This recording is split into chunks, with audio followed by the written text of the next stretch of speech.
दुर्ग का, जहां से हमारे सहयोगी सुबोध तिवारी जुड़ चुके हैं।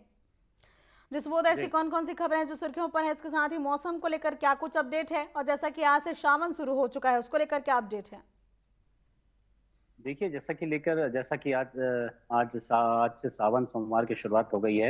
यानी कि सावन के महीने में मंदिरों में विशेषकर पूजा अर्चना की जी। जाती है या अनुष्ठान किए जाते हैं। हालांकि देवसुतनी एकादशी के बाद इस तरह की प्रक्रिया सावन से ही शुरू होती है और लगभग देखा जाता है कि मंदिरों में जो सुहागिनें होती हैं, वह अक्सर पूजा पाठ में व्यस्त रहती हैं और दूसरी ओर यज्ञ हवन की भी सूचनाएं रहती हैं, जिस तरीके से लगातार मंत्रोच्चारण के साथ आरती पूजा की जाती है।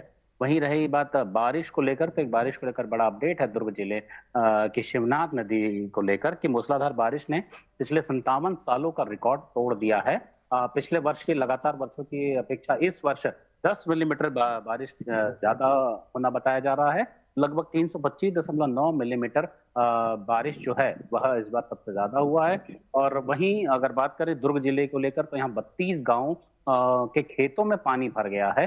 और इसलिए पानी भरा है चूंकि जो शिवनाथ नदी का कैचमेंट एरिया है और उससे लगे जो बैराज हैं, चाहे वह मोगरा बैराज हो, घुमरिया बैराज हो, सूखा नाला हो, और इन सभी बैराजों से, जलाशयों से पानी छोड़ा जा रहा है। अब तक लगभग 70,000 क्यूसेक पानी छोड़ा गया है, जो धीरे धीरे नदी इस वजह से भी नदी, जो शिवनाथ नदी का पानी है, वह उफान पर बढ़ता जा रहा है। 9 फीट ऊपर चल रहा है खतरे के निशान से।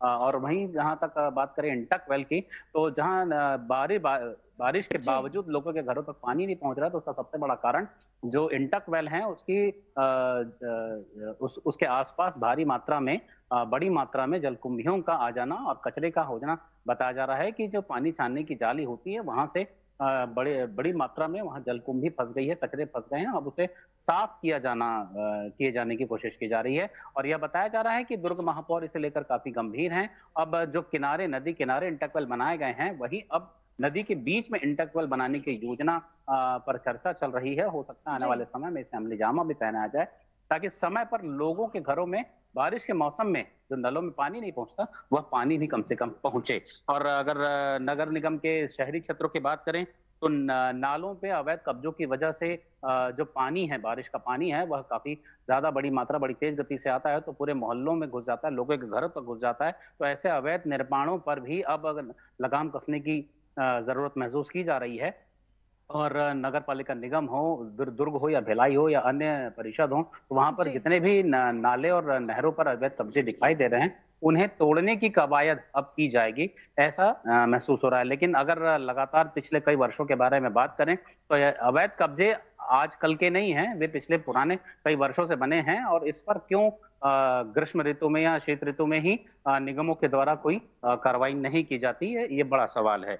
दूसरा बात करेंगे, हम्म। अब एक बड़ी अच्छी बात है कि जो डॉक्टर और जो पुलिस अधिकारी जिन्हें कोर्ट के आदेश पर अदालत की चौखट पर खड़े होकर गवाह बयानबाजी के लिए पहुंचना पड़ता था, तब जी। उनके लिए एक नया आदेश आया है माननीय न्यायालय की तरफ से कि वे अपने कार्यस्थल से ही वीडियो कॉन्फ्रेंसिंग के मार्फत अपनी गवाही दे पाएंगे, अपना बयान दर्ज कर पाएंगे।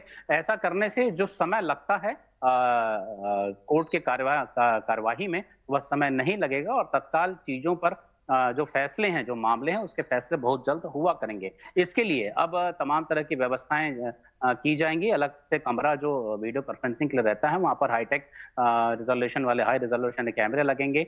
और सारा सिस्टम उन उन थालों जहां पर सबसे ज्यादा मामले देखे जाते हैं, विशेष रूप से इसे शुरू किया जाएगा, स्थापित करके, इंफ्रास्ट्रक्चर डेवलप करके। जी।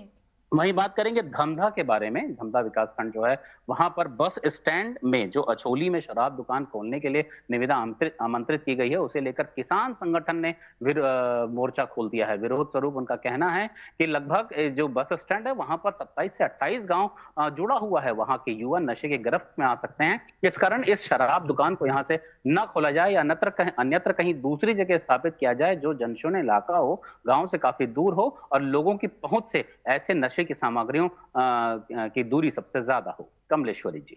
जी बिल्कुल, लगातार शराब दुकानों का विरोध कई जगहों से सामने आ रहा है, जहां पर जनता की बात भी मानी जा रही है और कई जगहों से जो है शराब दुकान को हटाया भी गया है, विस्थापित किया गया। अब यहाँ देखने वाली बात होगी कि धमधा में शराब दुकान विस्थापित हो पाता है या फिर नहीं। फिलहाल तमाम जानकारियों के लिए आपका धन्यवाद सुबोध।